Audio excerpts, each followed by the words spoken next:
Hi అండి, అందరికీ నమస్తే. అందరూ ఎలా ఉన్నారు? బాగున్నారా అండి?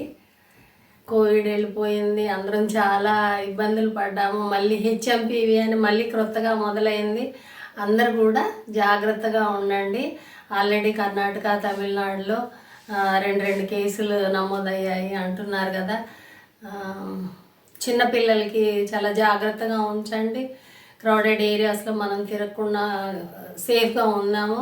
అలాగే మాస్క్ అందరం కూడా యూజ్ చేద్దాము, శానిటైజర్ యూజ్ చేద్దాము, మన హెల్త్ని మనము ప్రొటెక్ట్ చేసుకుందాము. ఎవరు కూడా ఏముందిలే అని వదిలేసేయకండి. కొంచెం కేర్ఫుల్గా ఉందాము, అందరం కూడా హ్యాపీగా ఉండొచ్చు. అందరూ చాలా జాగ్రత్తగా ఉండండి. లాస్ట్ టైం కోవిడ్ అప్పుడు చాలా ఇబ్బందులు పడ్డాము, చాలామంది అయిన వాళ్ళను కోల్పోయారు.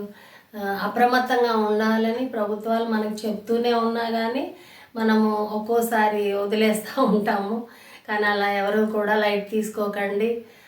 ముఖ్యంగా చిన్నపిల్లల్ని చాలా కేర్ఫుల్గా జాగ్రత్తగా ఉంచండి. కొంచెం జలుబు, దగ్గు, తుమ్ములు ఏదొచ్చినా కానీ వాళ్ళని ఒక 4-5 డేస్ ఏమవుతుందండి, స్కూల్కి పంపించకపోతే అలాగే ఉంచండి. అలాగే యూత్ ఎవరైతే ఉన్నారో మాకెందుకు వస్తుందిలే, మాకు రాదు అనేసి లైట్ తీసుకోవద్దండి.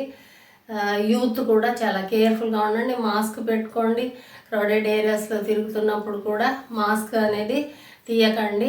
అలాగే ముఖ్యంగా చాలామందిని చూస్తున్నానండి, తుమ్ము వచ్చినప్పుడు ఈజీగా బస్సెస్లో కానీ క్రౌడెడ్ ఏరియాస్లో కానీ ఈజీగా తుమ్మేస్తున్నారు ఫ్రీగా.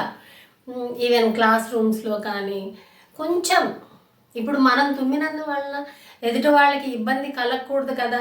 మీరు తుమ్మగానే ఎదుటి వాళ్ళు అబ్బా అని ఇలా పెట్టుకుంటే మనందరికీ కూడా కొంచెం చాలా అన్ఈజీగా ఉంటుంది కదా.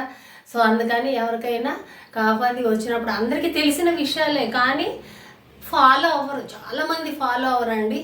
తుమ్ము వచ్చినప్పుడు ఈజీగా తుమ్మేస్తారు, కొంచెం ఇలా చెయ్యడ్డు పెట్టుకొని తుమ్మడం కానీ అలా చేయడం మంచిదండి. ఇప్పుడు వెదర్ కూడా చాలా చల్లగా ఉంది, అందరికీ జ్వరాలు, కాఫ్, కోల్డ్ వస్తుంది కాబట్టి కొంచెం మనము లంగ్స్ యోగా అనేది చేసుకోవడము, ప్రాణాయామం చేసుకోవడము చాలా బెస్ట్ అని నేను అనుకుంటున్నానండి. మీకు కూడా అవేర్నెస్ కోసం చెప్తున్నానండి. దయచేసి అందరు ఫాలో అవ్వండి. అలాగే వృద్ధులు కూడా, అంటే వృద్ధాప్యంలో మాకులాగా మొదలవుతున్న వాళ్ళు కూడా చాలా కేర్ఫుల్గా ఉండాలండి. దయచేసి ఏమనుకోకండి, తెలిసినవి చెప్తున్నానని. అందరు కూడా జాగ్రత్తగా ఉండాలనేది నా ఇంటెన్షన్. ఓకేనా అండి?